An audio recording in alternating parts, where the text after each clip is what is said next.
20장은 욥의 친구라 불려지는 사람 중에 한 명인 소발이라는 사람의 이야기를 담고 있습니다. 사실 이 본문이 말하고 있는 것보다 본문이 말하지 않는 의미가 저는 더 중요하다라고 생각을 하는 사람인데요. 욥의 구조를 봤을 때 욥기에서 엘리바스를 시작으로 엘리바스, 빌닷, 소발 이 사람들이 한 명씩 이야기를 할 때마다 욥이 계속 첨언을 합니다. 그러니까 욥이 3장에서 신세 한탄을 하고 나서 엘리바스가 말하면 욥이 대꾸하고, 빌닷이 말하면 욥이 대꾸하고, 소발이 말하면 욥이 대꾸하고, 지금 두 번째 사이클을 지나고 있는 거예요. 다시 엘리바스가 15장에서 이야기하니까 욥이 이야기하고, 빌닷이 이야기하니까 욥이 이야기하고, 소발이 이야기하니까 이제 내일 본문으로는 욥이 이야기하는 걸로 끝이 나게 됩니다. 이렇게 두 번째 사이클이 지나가는데 본문이 말하고 있지 않은 진리 하나가 무엇이냐면 세 번째 사이클이 있는데 엘리바스가 말하고 욥이 대답하고 빌닷이 말하고 욥이 대답하지만 소발은 말하지 않는다라는 겁니다. 소발의 이야기는 오늘의 끝이에요. 이게 소발의 특징입니다. 소발은 굉장히 단호해요. 새로운 이야기를 하는 게 아닙니다. 똑같은 이야기를 더 폭력적으로 단호하게 이야기할 뿐 소발은 새로운 진리를 더하지 않고 있다라는 거죠. 오늘 말씀을 묵상하며 우리의 마음 가운데 얻어야 될 가장 큰 교훈은 그러니까 다른 친구들은 심지어 3번이라도 3~4번이라고 하잖아요. 하나님께서도 3이라는 숫자를 좋아하시고 우리에게도 3~4번이라는 단어가 주는 의미지 않습니까? 소발의 마음은 3~4번도 못 간 거예요. 야, 너는 아니야. 너는 내가 이렇게까지 말했는데도 안 듣는단 말이야. 너는 끝. 이렇게 얘기하는 그 단호함이 소발의 강점이 될 수 있겠죠. 하지만 오늘 본문은 명확하게 그 소발의 단호함이 분명히 소발의 문제였다라고 이야기를 하면서 오늘 소발은 욥기를 퇴장하게 되는, 욥이 다시 그를 위하여 기도하기 전까지, 하나님이 욥 앞에서 친구들을 꾸짖기 전까지 퇴장하는 모습을 보이고 있다라는 거죠. 우리의 삶 가운데 묵상해야 될 첫 번째 교훈은 그러니 내가 너무 사람을 함부로 평가하고 함부로 비판하고 함부로 단정짓고 내 삶에서 빨리 퇴장시키는, 난 몰라, 쟨 저런 사람이야, 그냥 그렇게 알기로 했어, 아니면 아니라고 제대로 항변을 해보시든지 라는 식으로 이야기하는 그 단호함 혹은 조급함이 있는 것 아닌가 살펴보아야 된다라는 거죠. 2절에 보면 이렇게 말합니다. 그러므로 내 초조한 마음이 나로 하여금 대답하게 하나니 이는 내 중심이 조급함이라. 3절에 내가 나를 부끄럽게 하는 책망을 들었으므로 내 슬기로운 마음이 나로 하여금 대답하게 하는구나. 2절 3절이 무슨 말이냐면 야, 진짜 어처구니 없다. 머리를 탁 칠 정도로 말이 안 되는 얘기를 하니까 내가 치가 떨리고 속이 끓는다 이놈아 라고 이야기를 하면서 말하고 있는 거죠. 그 소발은 자신을 지혜자라고 여겼고 욥은 악인이라는 프레임에 씌워가지고 모든 욥의 행동과 모든 욥의 말을 악인이라는 프레임 안에서 해석하고 있습니다. 내가 느끼기에 너는 악인이야. 어떻게 그런 말을 할 수 있니? 어떻게 이렇게 될 수 있겠니? 악인이라는 프레임을 씌우고 그 안에서만 욥을 해석하니까 모든 게 잘못된 방향으로, 모든 게 흠잡을 만한 이야기로 구성되는 것이 이 소발이 이야기하는 모습이라는 거죠. 제가 이 자리에서 성도님들 앞에 서고 날마다 하나님 앞에서 기도하면서 하나님의 말씀을 달라고 하지만요, 사실 저에게 연약함이 없겠습니까? 저에게 연약함이 있고, 그리고 저 또한 죄인 중에 괴수라고 불리질 정도로 한없이 부족한 마음을 가지고 하나님께 나아가는 먼저 회개한 죄인이라는 생각밖에 안 들어요. 그런데 저를 먼저 회개한 죄인, 하나님 앞에 제일 먼저 혼나는 죄인으로 여겨주시는 게 아니라 딱 밑에만 따서 죄인, 이라는 프레임을 따서 저를 본다면 제 모든 행동이 위선으로 보이지 않겠습니까? 제 모든 행동이 부족함으로 느껴지지 않겠습니까? 저 사람은 왜 저기에서 저런 말을 해? 저 사람은 왜 저때에서 저렇게밖에 말할 수 없나라는 식으로 우리의 마음 가운데 어떤 사람을 어떤 프레임으로 딱 찍어가지고 보게 되면은요, 그렇게밖에 보이지 않는다라는 마음이 든다라는 거죠. 하나님께서 우리의 삶에 어떤 메시지를 주고 있는지 이 말씀을 통해서 우리가 기억해야 된다라는 것. 특별히 내가 성급하게 누군가를 어떤 프레임 안에 가두고서 그 사람을 있는 모습 그대로 보는 것이 아니라 넌 그런 사람이야. 그냥 난 그렇게 알기로 했어. 라는 식으로 얘기하는 게 단호함, 소위 요즘으로 치면 쿨함이 아니라는 거예요. 그 직관이 오히려 우리의 인생을 더 힘들게 만들고 잘못된 길로 가게 만들 수 있을 것이다라는 것을 우리가 깨달아야 된다라는 거죠. 한 학자가 이 20장을 가지고 이렇게 말했습니다. 그 11장과 20장에 나오는 소발의 말들을, 특히 11장을 중심으로 소발이 이야기하는 소발의 특징을 가지고 뭐라고 얘기하냐면, 욥이 바라는 것은 소발이 말하는 회복이라는 보상이 아니었다.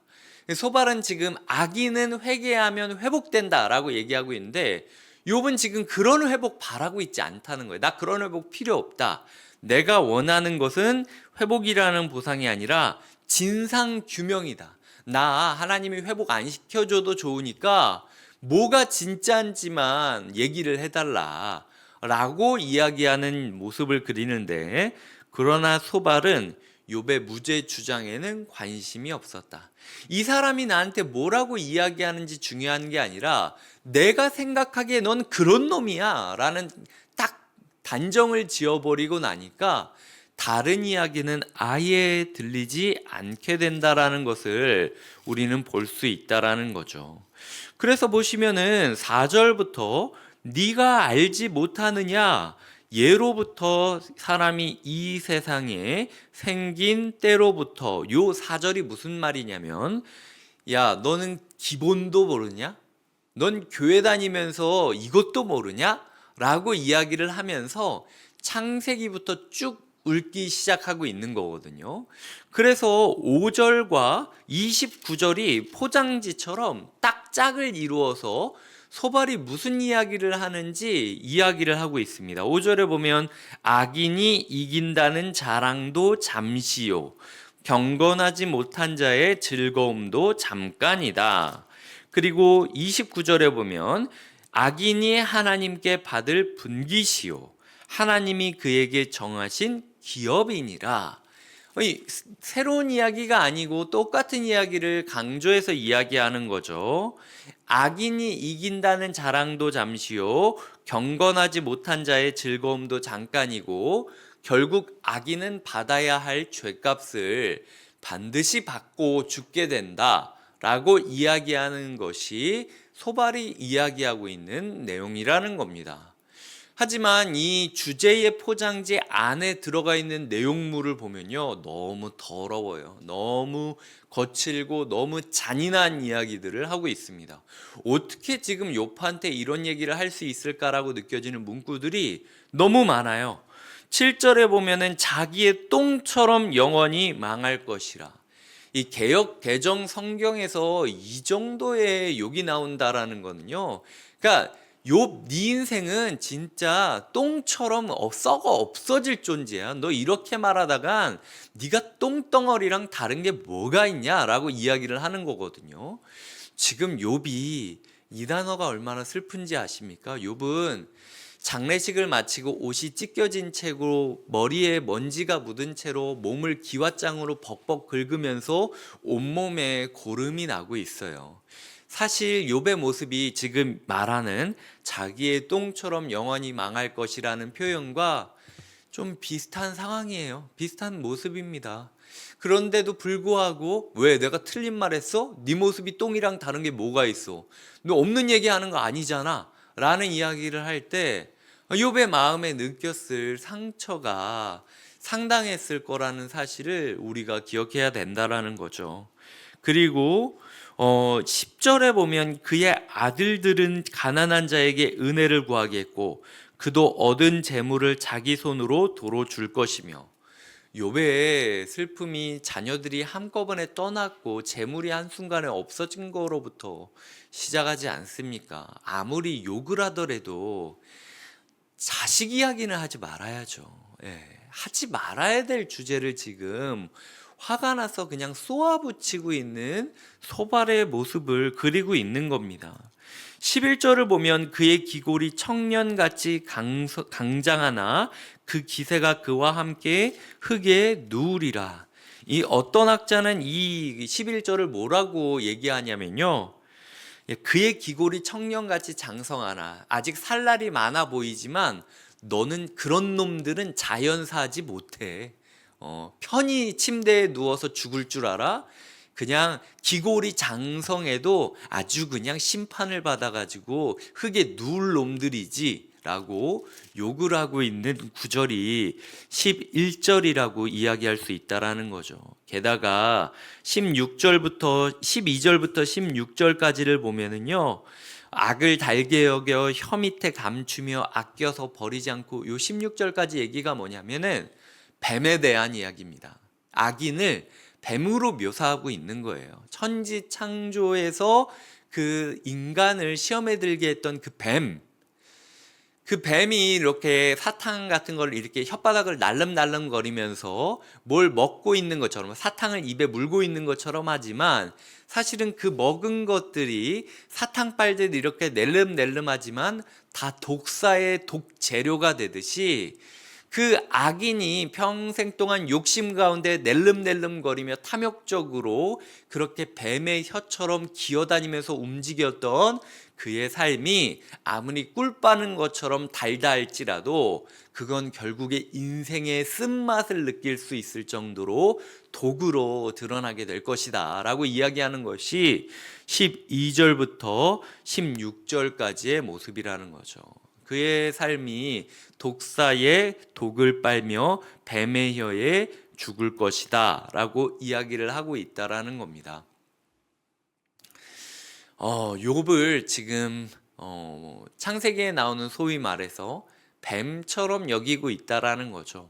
그리고 그 뱀이 독사가 독을 만들듯 욥이 결국 낼름낼름거리면서 살아갔던, 열심히 살았던 욥의 모습이 뱀이 낼름거리는 거랑 똑같다라고 이야기를 하고, 네가 평생 그렇게 만족하지 못하고 이 뱃속에 집어넣은 그 재물 때문에 네가 지금 인생의 독을 만나서 죽고 있는 거다라는 굉장히 잔인한 이야기를 던지고 있는 겁니다. 소발은 단호한 사람이죠. 네, 요즘 이 시대에 소발이 있다면 아까 제가 이야기했듯 내가 뭐 틀린 말 했어? 얘가 지금 뭐 똥이랑 다른 게 뭐가 있어? 지금 사진 찍어서 봐봐 라고 이야기할 수 있고, 흙바닥에 누워가지고 이렇게 있는 애가 흙바닥을 기어다니는 뱀이랑 다를 게 뭐가 있어? 라고 이야기를 하면서 네가 지금 앉아있는 흙바닥에 네가 곱게 누울 것 같아? 하나님이 너 이대로 안 두셔 라고 저주하고 있는 모습을 그리고 있다라는 거죠. 사람을 단호하게 너무 함부로 평가하면서 프레임 안에 가두는 사람의 모습이 이렇게 무섭다라는 생각이 드는 새벽이 오늘 새벽이라는 겁니다. 그래서 이 어떤 학자는 악인에 대해서 말하는 소발의 주장을 세 가지로 요약하곤 합니다. 1절부터 11절까지는 악인은 사라지는 기쁨에 실망하게 될 것이다. 사라지는 기쁨에 실망할 것이다. 11절까지를 이야기하고, 12절부터 19절까지는 악인은 달콤한 악에 독살될 것이다 라고 이야기를 합니다. 12절부터 19절까지는 달콤한 악에 독살될 것이다.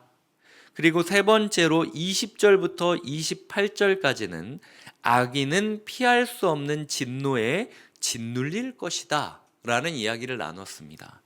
피할 수 없는 진노에 짓눌릴 것이다. 네, 우리의 삶 가운데 이렇게 나의 그냥 판단으로 프레임을 딱 찍고 이야기를 나누는 섣불리 판단하는 부분은 없나 한번 생각해 가셨으면 좋겠어요. 이제 말씀을 마치며 정말 개인적인 이야기 하나를 제가 드리겠습니다. 요번 주에 제가 무슨 일이 있었냐면요. 사실 뭐 이것저것 분주하기도 하고 몸의 컨디션이 안 좋기도 하고 그래서 뭐 그저께 제가 잘못 이야기할 정도로 횡설수설하기도 해가지고 제가 어제는 조금 쉬면서 한 주를 복귀하는 시간을 저녁에 가졌습니다. 신기한 일이 몇 가지가 있었는데요. 첫 번째로는 수요일 날 제가 설교를 오랜만에 하지 않았습니까? 수요일 날 설교를 하면서 제가 인용했던 시 중에 깊은 물이라는 시가 있었어요. 도종환 시인의. 최근에 제가 말에 대해서 묵상을 하면서 이 시가 떠올라서 몇 가지 시 중에 그 시를 인용을 해서 설교를 했었습니다. 설교를 끝나고 집에 들어가서 분당우리 교회 설교를 제가 들었어요. 제가 종종 분당우리 교회 설교를 듣습니다. 근데 그 자리에서 그 설교를 하셨던 목사님께서 똑같은 시를 인용하면서 설교 제목으로 삼으시고 설교하시는 것을 들었어요. 그래서 아니 어떻게 똑같은 시간에 다른 설교자가 똑같은 시를 인용하면서 똑같은 말에 대한 설교를 하지? 이게 제가 너무 신기했습니다. 그런데 그 다음 날에 저희가 29명이 함께 드림센터에서 회의를 하는 시간이 있어서 회의 전에 목사님을 잠깐 만나 뵙고 이찬수 목사님께 제가 그 얘기를 드렸어요. 목사님, 제가 되게 신기했던 게 이게 거리가 떨어져 있고 동시에 예배가 드려졌지만 같은 이야기를 전해진다라는 게 저한테 너무 놀라웠고, 이 문제가 목회적으로 저에 대한 고민뿐만이 아니라 함께 고민하는 동역자들이 있다라는 게 저에게 너무 큰 감사가 됐다라고 이야기를 하니까 목사님이 그때 저한테 안 그래도 내가 그거 몇 주 뒤에 다시 인용하려고 생각하고 있을 정도로 그 시를 자기도 묵상하고 있다라는 거예요. 그러면서 너와 내가 다른 곳에서 사역을 하고 있지만 사실은 예수 그리스도라는 한 분에게서 지령을 받으면서 살아간다면 그거는 같은 사역지에서 같이 움직이는 거랑 같기 때문에 너는 너, 나는 나 이런 식으로 너무 따로 떨어져서 생각하지 말고 함께 꿈꾸며 함께 가는 게 좋다라는 이야기를 하셨고, 그 말에 제가 굉장히 큰 위로를 받고 또 힘을 얻고 돌아오는 시간이 있었습니다. 우리가 우리의 현실에 대해서, 우리의 교회에 대해서, 나의 신앙에 대해서 너무 단정짓지 않으셨으면 좋겠어요. 하나님께서 우리를 통한 큰 꿈을 펼치고 있고, 때로는 내가 보는 것보다 또 다른 차원의 모습으로 우리를 이끌어가고 있다는 것을 느끼셨으면 좋겠다라는 거죠.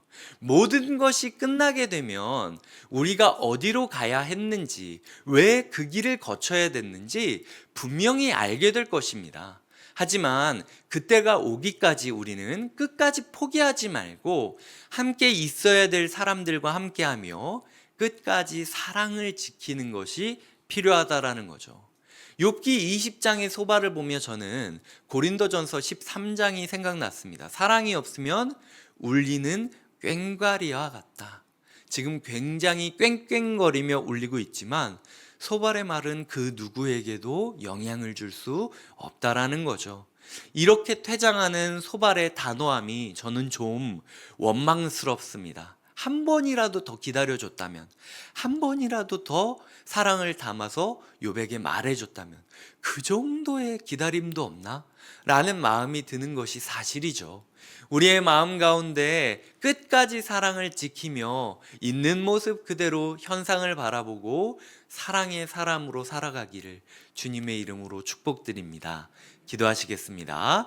하나님 아버지, 감사합니다. 우리의 마음 가운데 사랑으로 그리고 편견 없음으로 우리가 서로를 대할 수 있도록 인도하여 주시옵소서.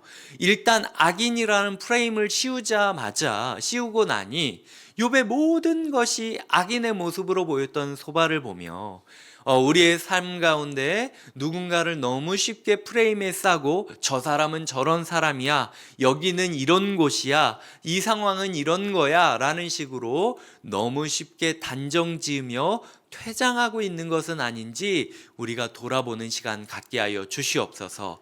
우리의 삶에 끊임없이 기다려주고 지켜봐주는 사랑이 있기를 바라며 예수님의 이름으로 기도드립니다. 아멘.